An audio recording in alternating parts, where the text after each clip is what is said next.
All right, let's talk about Mako strength. We're going into a new phase here. It's kind of nice switching all of the programs over in the same time. Not necessarily this one's, in line with the class. It's the one one of our standalone programs.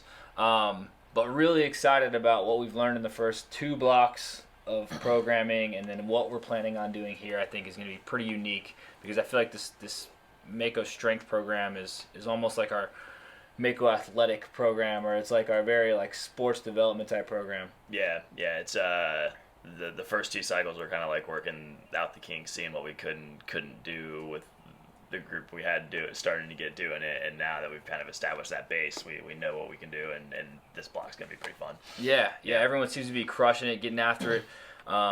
It's been cool to see, and cool. That's the program I'm doing too, so that's the program I follow. So it's been pretty cool. It's easy to be in the trenches with it. Yeah, I'm pretty excited about it. All right, so let's talk about like what we're actually going to be going over in this block and what you guys have to look forward to.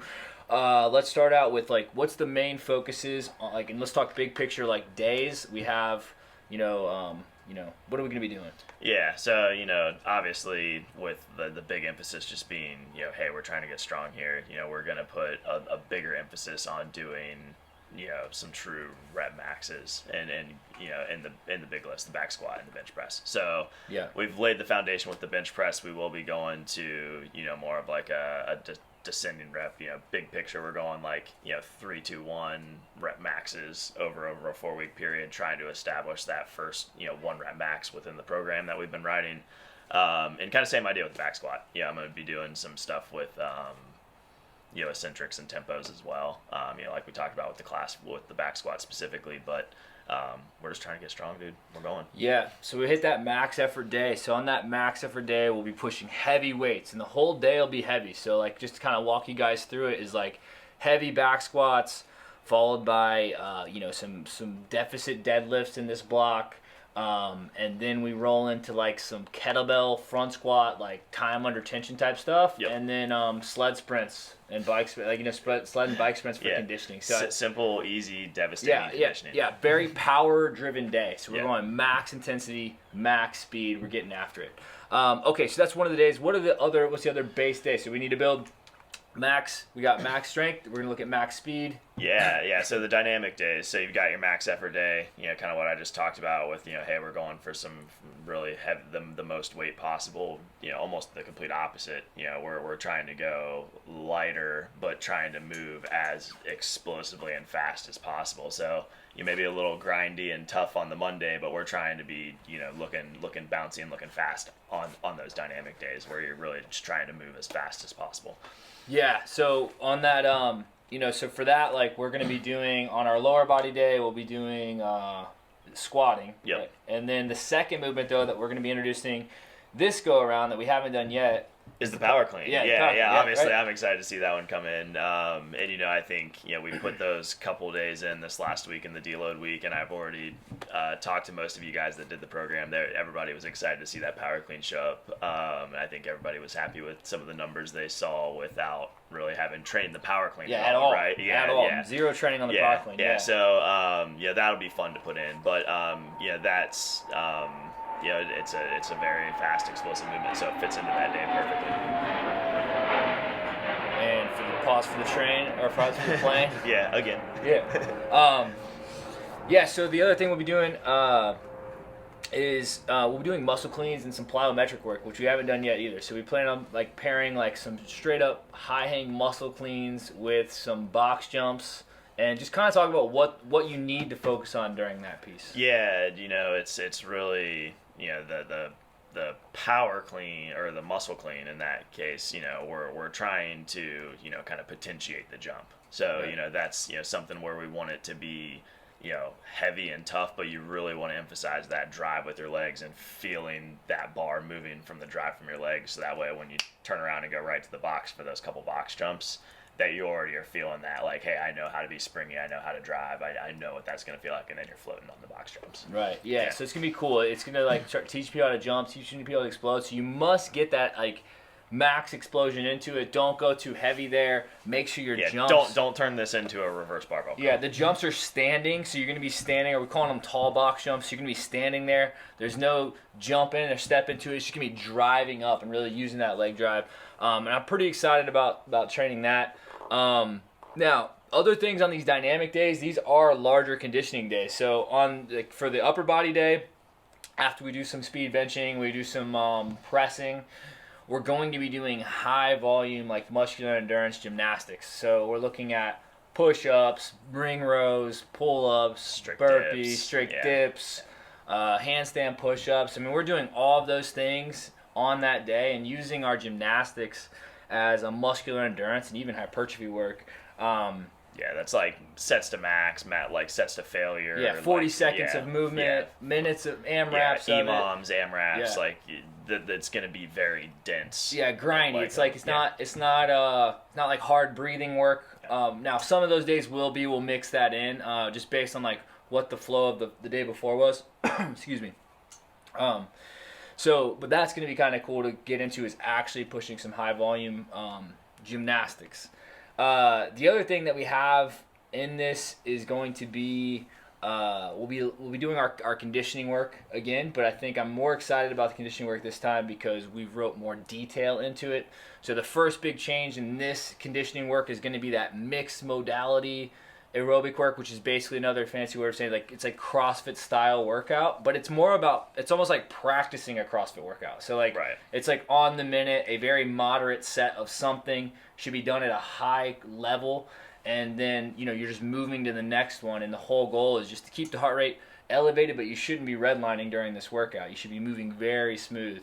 And I like that. I think that we can get a lot of supplemental work to the program, and like different single leg stuff, different carry stuff, different kipping type stuff for the shoulder. Because it's a really different way to look at the way that we're going to organize the accessory work, and that's been the cool part, because it's not just 3x8s of 4 different exercises for your accessory work. You're getting it while getting the aerobic piece at the same time. It'll be good. I think as long as you take it like as you're supposed to, and it's supposed to be pretty easy, and you kind of change the reps if needed, or add a little rest to it. Like again, this isn't supposed to be like an AMRAP here, so should be smooth. But getting kipping pull-ups as an option too, like trying to get those in. Like you can do strict still, like we're allowing strict, but we are saying, hey, you can also do kipping here, because I think when we start benching, the more we can do kipping movements, the better. And also this, like kipping is one of the best things to do, to like maintain that while you're doing bench press. So we'll kind of try to add that stuff in a little bit. But even if you're getting ready and warming up, it might not be bad just to add some small sets of kipping pull-ups. Yeah. No, for sure. With the conditioning, specifically you mentioned in the class program when we talked a little bit about the heart rate, this is where, I think we've put that little extra layer into the strength program that I think is pretty cool, with like giving people options on days too, and kind of going more off feel on certain days. Right. So I mean, just, how should people be approaching that, when they see that, like, how do they decide where you should be? Yeah. So we'll usually do like a pick one, all right? And like this time I even wrote it in the notes. It's like I list this from the least taxing to the most taxing. So it was like, I don't know, maybe it was like a mile and a half of walking. Everything was supposed to be between like 15 and 20 minutes, I think, was like the target time. So, if you walk a little bit further, no big deal. But it's like walking, then it was biking, then it was rowing, and then it was running, So like that's kind of the list of like what you can do and be able to recover from, and not have it be super taxing on the muscle and the joints. And so we wrote that in as options, but we'll look at periodizing that and trying to give you guys target heart rate zones like we talked about in the class, as far as like, hey, if you want to get into heart rate training, like first thing I suggest is the polar strap. You get the app for free. You can start monitoring intensity and start learning how to do more volume, basically. Like you can actually train more volume, but do it smart, and kind of have, obviously you got to have like the lifestyle, the sleep, and the food and everything kind of dialed in to kind of support that. But it makes it much easier to kind of know how hard you're going when you can visually see it.